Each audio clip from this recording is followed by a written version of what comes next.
Welcome to the 2024 Smithsonian National Education Summit. This session is a special pre-recorded opportunity to connect with education resources and initiatives.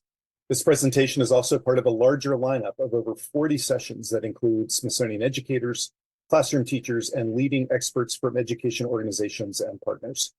The session is also part of the Youth Taking Civic Action track, which spotlights models of learning that require students to use what they've learned to inspire, to change behaviors, to solve a problem, or to serve an audience through civic action.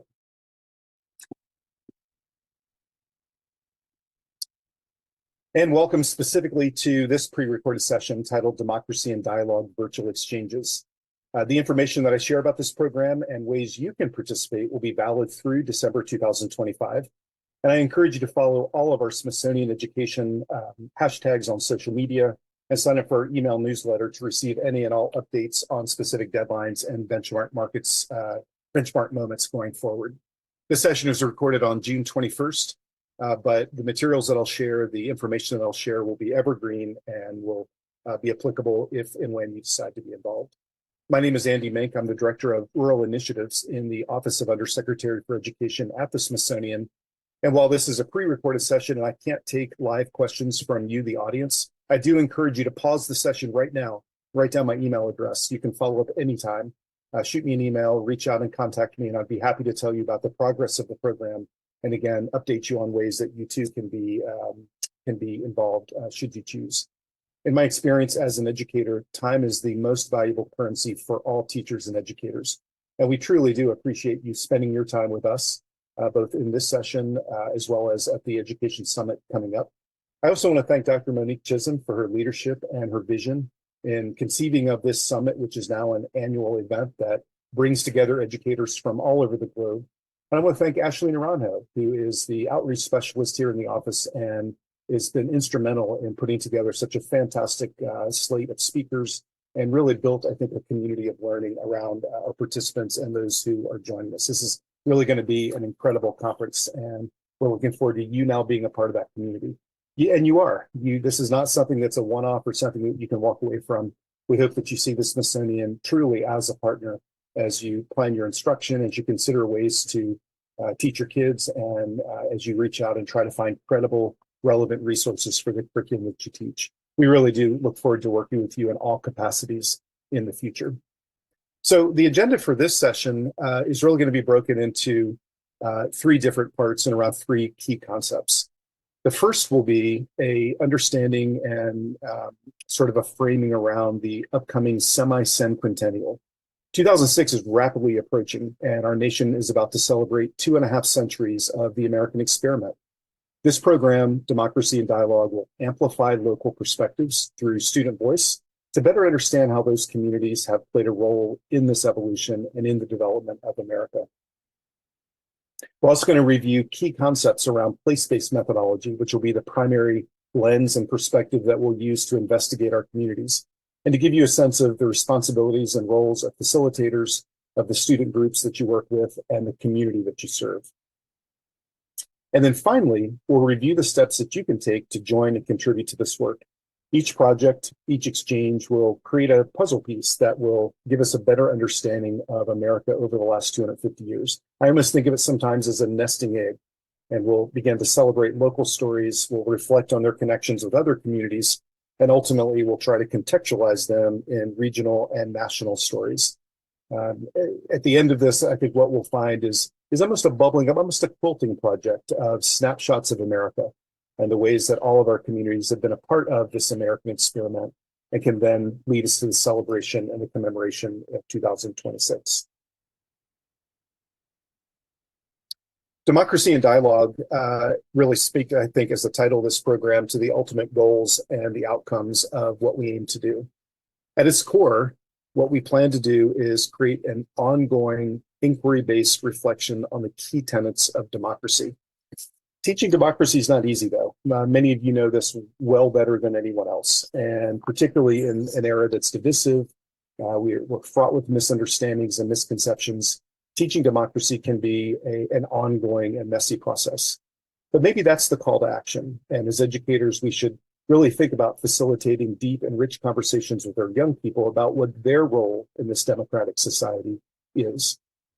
This work will be predicated on 4 goals that I think are critical to teaching democracy. The first is we're going to meet kids where they are. We're going to value the agency and the voice that they have in the communities they know best.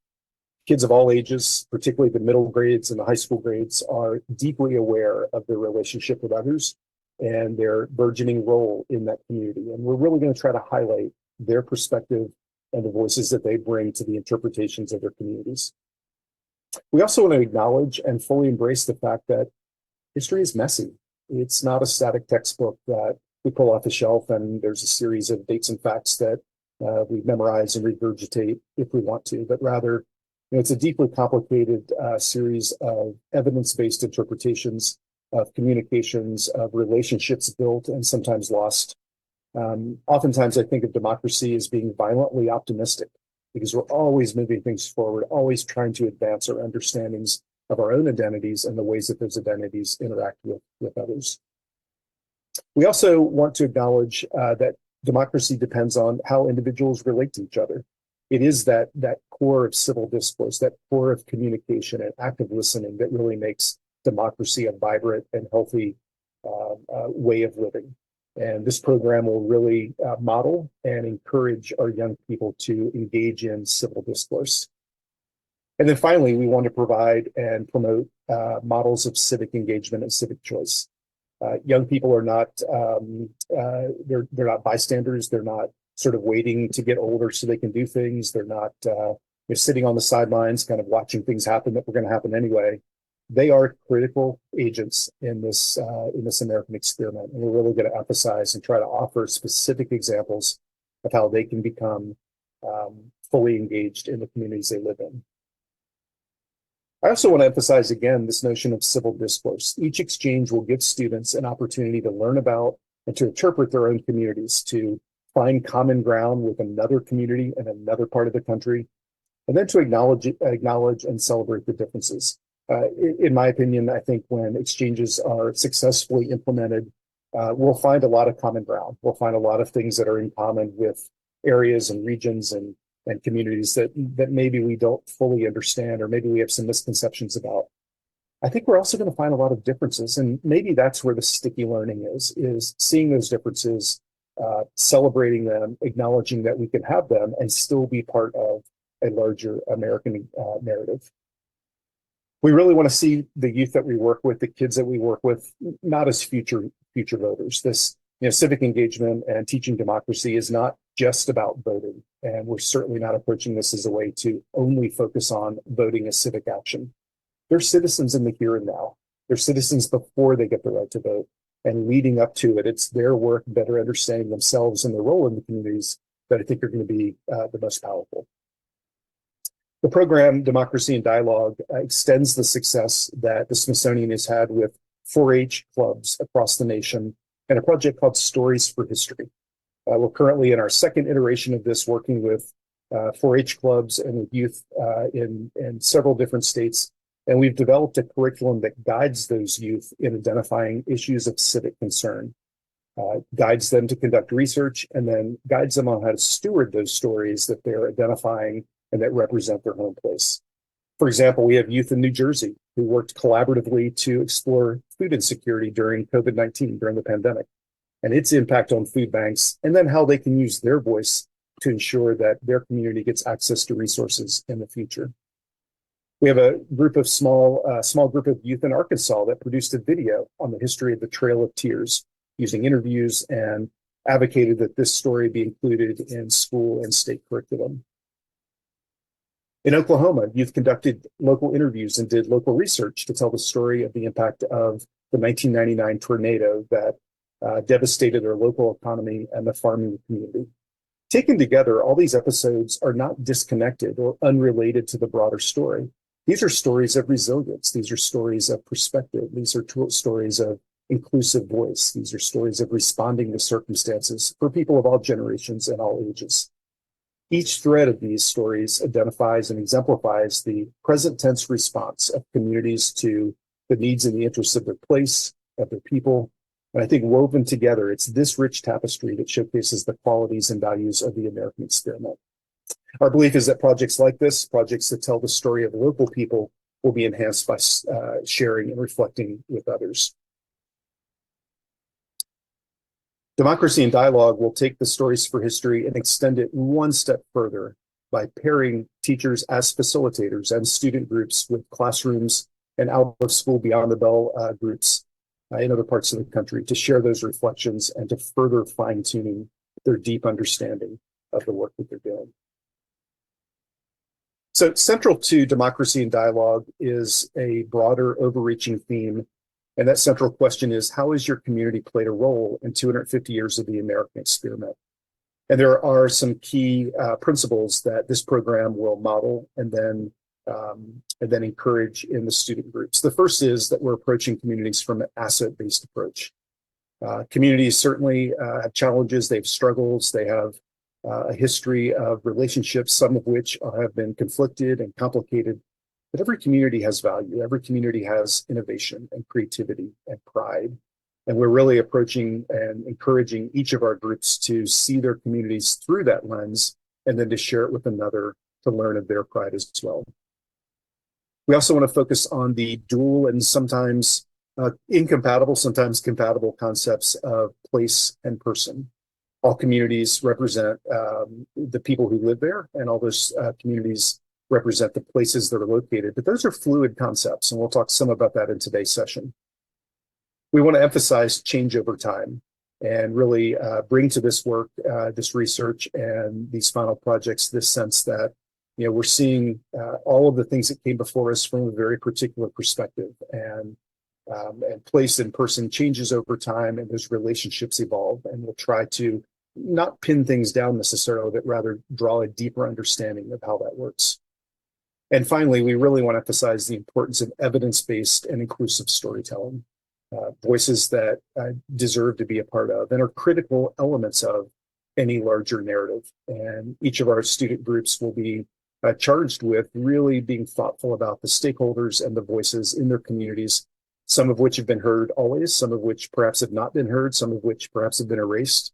But these voices taken together can give us a much deeper and much more complete story of that community. Your teachers, though, so those aspirational words may be important to you, but you're also thinking about the practical side of this. So I'd like to take for a moment and explain to you exactly how this program works logistically. But then I'd like to do a little bit more of a mid-level dive into the concepts that will frame the work that we do together. Program design is layered, and the implementation will focus and really rely on your work as a professional educator. You have expertise, you have talent, you have connections in your communities, and that's going to be an important factor in you then recruiting students to be a part of something that looks critically, not poorly, but critically at the community that you live in. We'll support your work with an educator summit in Washington, D.C. that offers you direct access to Smithsonian experts and expertise, Smithsonian resources in place, so you can begin to conceive of the design of your exchange. We'll pair you with an educator from another part of the country, an educator who comes from the same background demographically, certainly the same age students, certainly, sort of a similar kind of place, but also from a very different place. And we'll invite you and your partner to co-design an exchange that you then implement. We'll ask your students to collaborate and reflect. We'll ask them to celebrate the unique aspects of their communities. We are going to ask you to recruit a minimum of 15 students. And by doing so, you'll be able to then instructionally and through your own instructional design, think of ways that those students can interact with the students in your partner place. And we'll also have instructional coaches that will give you ongoing professional learning. This will take the form largely in virtual format, but it will give you an ongoing and responsive access to the Smithsonian expertise that we have. By 2025, we aim to work with 180 communities. I hope yours is one of them. That will result in 90 unique exchanges and work with a little over 3,000 young people. And this will be the beginning of what we think will be an important way of commemorating America at 250 years. and ways that we can bring your community into that dialogue and into that conversation.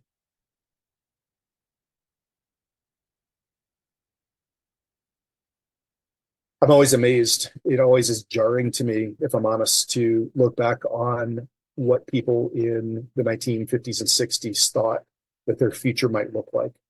This is the violent optimism I spoke about earlier, and it really was closer than they thought. This idea of being a facilitator with students in home, perhaps, or maybe in school, in front of monitors, looking at instructors or connecting with people in other places, taking quizzes or doing activities, sharing work while mom or dad provides lunch and the hovercraft is in the driveway. It's really remarkable to me that in almost a science fiction genre, that in 70 decades ago, we were able to imagine a time in which we could communicate so authentically and so personally in the ways that this program will is really remarkable.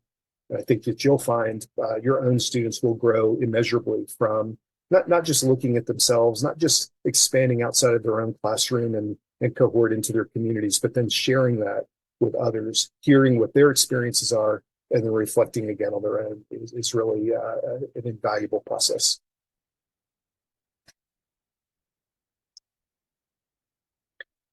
So there are three big concepts I want to spend a little bit of time on to give you a sense of the lenses and the perspectives that will offer you to do the work that I've just described. And it does start with this idea of commemoration of America, 250 years. And unlike many of us, I think, in today's world, young people, Gen Z, Gen Alpha, probably are starting to acknowledge the complications that might bring. But the notion of commemorating America as a genesis, as the beginning of democracy, is not a new one. In 1826, Thomas Jefferson reflected on this notion of an annual return to this day forever to refresh our recollections of these rights and an undiminished devotion to them. But I really want to offer that this program, and I think the Smithsonian more largely, doesn't see the semi-cinquentennial as a date on a calendar. It's not necessarily a birth date. It's not 250 candles on a huge cake that we all blow out and we celebrate something that happened in the past, but rather consider it as a match strike, as a document and a series of ideas that inspired people to make everyday, daily choices about the ways that they wanted to interact with people. Think of it as the beginning of something that took a long time to continue to develop, and we're still right in the middle of that advancement of that process. Think of 1776 as sort of the aha moment, the spark that lit 2.5 centuries of success and innovation and growth and scale and tragedy and betrayal and loss and all the wonderful, beautiful elements of the human experience. And think of ways that in those 250 years, we've all been informed by and influenced by big documents like the Declaration of Independence, important and famous people like the Founding Fathers, that we can associate them with places like Independence Hall, where these documents are signed, that we can symbolize them through statues and memorials like the Statue of Liberty or, of course, the American flag. And think of the ways that that's inspired a certain set of values. And to think of all of the ways that your communities have exemplified them and also tweaked them and also interpreted them and also applied them to your own context. That's a very complicated story to tell. And it's one that I think does require not one large national narrative independent of the local perspective, but rather all of us seeing where every day, every decade, every year, we're being inspired to try to do just a little bit better. Of course, this isn't new. I distinctly remember as a young person, the bicentennial, 1776. The thing I remember most about the bicentennial was the sunbeam bread stickers. The stickers on the right are just one example of the set of stickers that came always at the heel. And so when you got that kind of plastic bag at the grocery store, you could see the outside of the sticker on the heel side of the bag. And so you can dig through the bags of sunbeam to try to find and complete your set. Of course, what that meant is that a lot of the bags of bread got smushed up by at the time, 8-year-old hands. But finding these stickers, bringing them forward, putting them in the Flag Saver book. I mean, I distinctly remember kind of the value around celebrating these American ideals. But that's not necessarily how we're doing it now. and maybe how we should be doing it. Again, not a birthday card, but rather really emphasizing the fundamental ideals and ideas of civil discourse and the ways that we can now apply them to an increasingly complicated world. This is a story told inside out. This is a story that values and requires historical empathy. It requires an understanding of our own individual agency and role in this story. And most importantly, perhaps, it really does require us to acknowledge the role of communities of all sizes and in all shapes and form, and the ways that it's advanced these primary goals. So how are we going to do that? We're going to invite you to look at your community through two key lenses, and then provide resources and training and access to experts who can help you do this in very specific instructional ways. And we can do that now because, again, back in 1959, they had the presence, the foreshadowing to really imagine a world in which we could share digital documents and resources. We could share all of man's documents in a screen, in our home library, or of course now in devices in our pants pockets. And to really think that we have access to this now allows us to have an ongoing relationship with the exchanges, the students, the communities, and use the Smithsonian as a magnifying glass, one that amplifies and celebrates the voices that you'll bring forward. Two primary lenses that we'll offer and invite you to use. These are not competing. It's not either or. In fact, I think they're probably deeply intertwined in the DNA of work like this. The first is the role of place in our local and national identity. And place, can be one of those things that's very fluid. And place is something that I think all of us associate with in terms of who we are and what our identity is.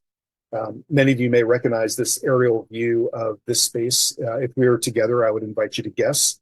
Some of you would know immediately, others you might not. But this, of course, is the Washington Mall. And as a location, as an absolute location, it has a very specific coordinate. It has a very specific dot on a map. It has a very specific place that your GPS on your iPhone could take you to and could navigate you to if your friend dropped a pin. Place often does refer to location. But location is complicated. And if we start to think about place and location, the dot on the map quickly becomes a place with characteristics. It has a place with aesthetics. It has a place with, with a snapshot of what it is in that moment of time and the people who are there, but also a place that evolves as those people come and go. It has a place with context that starts to evolve dot to place. The location of buildings, urban planning, the relationship of man-made structures with natural features, the importance of place as it's positioned there, and the people who see it for the location in which it is. Places begin to have characteristics that are connected to and mirror other places. Places in France, places in Egypt, places that start to have similar connotations for those who experience them. When dots become places, we start to realize that place has a history, that place is spatial, it's also temporal. Place has a series of events and moments and episodes and interactions that all occur there. And we can pause the shutter frame just occasionally, just on occasion, to see what those places were like at that time. Place is linked to historic events. Of course, the I Have a Dream speech in 1963 is an iconic historic event.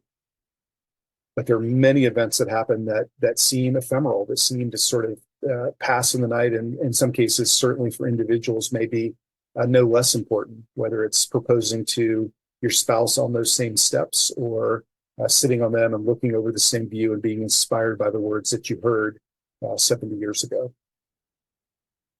Place and dot has a relationship with environment, and the physical environment will always be a central actor in any place.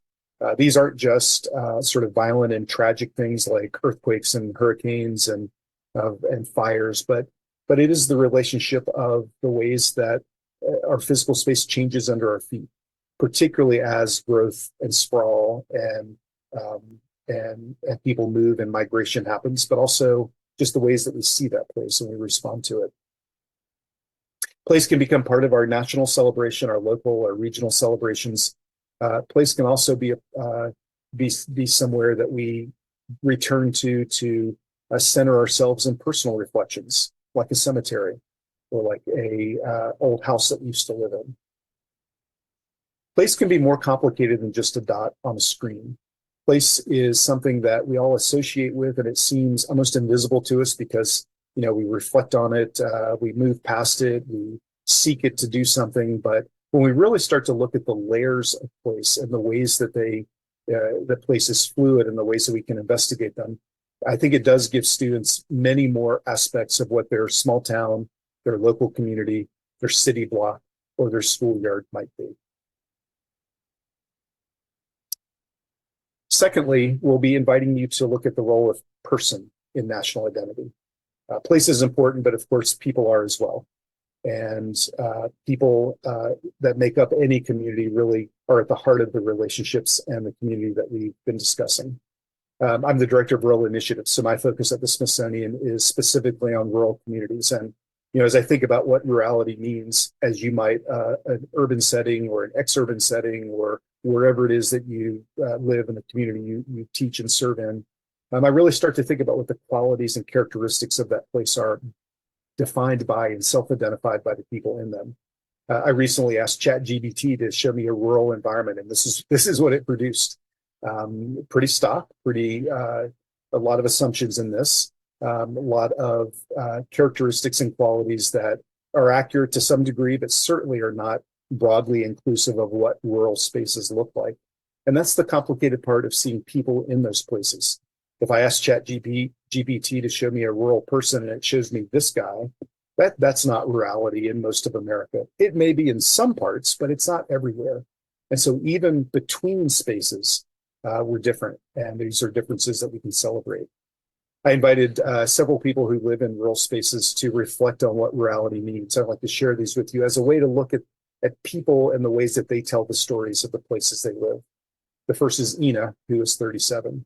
And I asked Ina to define rurality for me. Like, what is a rural space, as you might do with any spaces you live in?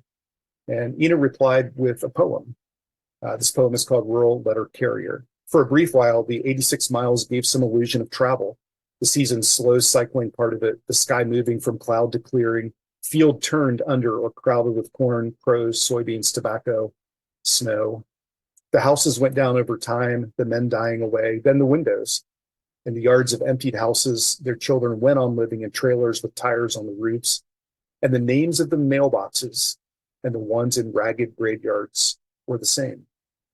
This is written by Claudia Emerson, who, as it turns out, happens to be have won the Pulitzer and is from Ina's hometown in Southern Virginia.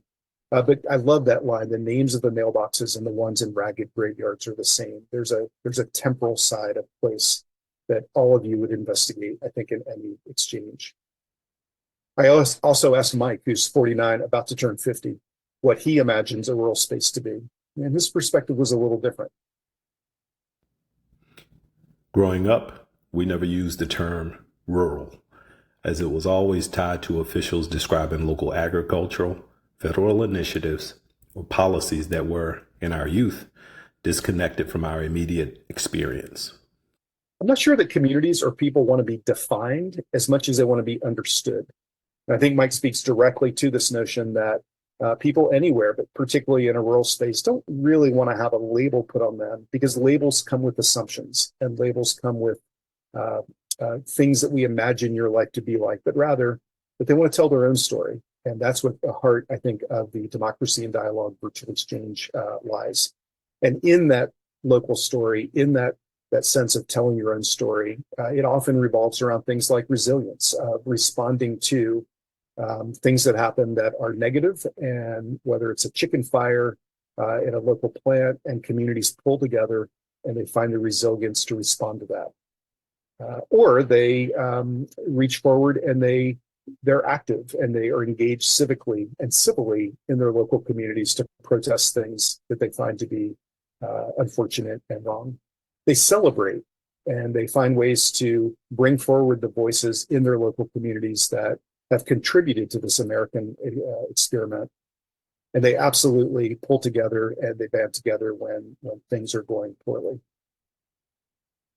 I think one of the things that most people will find as you do community inquiry is that most communities really see themselves as synonymous with opportunity. That doesn't mean there aren't challenges. It doesn't mean that that people aren't struggling with things, but there's always an opportunity to do something better. And isn't that what the American experiment is really all about? Finally, I asked Brianna, who's 29, to share her perspective of rurality. It's an interesting question because I think rural Oregon and rural Delaware are quite different. But if I had to combine my thinking of both places, I would say something like this. My definition of rural is an area where it is not uncommon to see farms, orchards, and vineyards, and other forms of agriculture near neighborhoods and housing developments. The land feels less crowded, but can also mean less access to necessities like quality healthcare, choice in grocery shopping, and access to fun activities. All places are different. All communities are different. We can't make any assumption that even spaces called the same, urban, rural, exurban, suburban, are similar. But they do have many of the same themes and the same interests. They want access, they want opportunity, they want a better understanding of who they are, and they want to celebrate the pride they have in their communities. And that's what we're going to invite you to do in this program. I really do hope that each of you considers applying for future cohorts. Application for cohort 2 will be accepting 40 facilitators. Will open on September 15th. Remember, we do want facilitators who are working with students between age 13 and 18. So these are largely middle grades and high school grade students. And while you may be a classroom teacher, we also very much encourage informal educators and folks working outside of a traditional informal education space to apply. Museum docents, librarians, historic site managers, 4-H club facilitators, Boys and Girls Club. All of you will have an opportunity to really be thoughtful about the roles of your students and your young people in your own communities by giving them the opportunity to be in dialogue with those from other places. Pause your screen. There's the QR code. You can take a snapshot of that and go directly to the webpage that'll have updates on all future deadlines and benchmarks. You can also bookmark the line that you see below. Thank you again for joining. I'm really looking forward to working with all of you and learning more about your communities through your students' eyes. Enjoy the conference.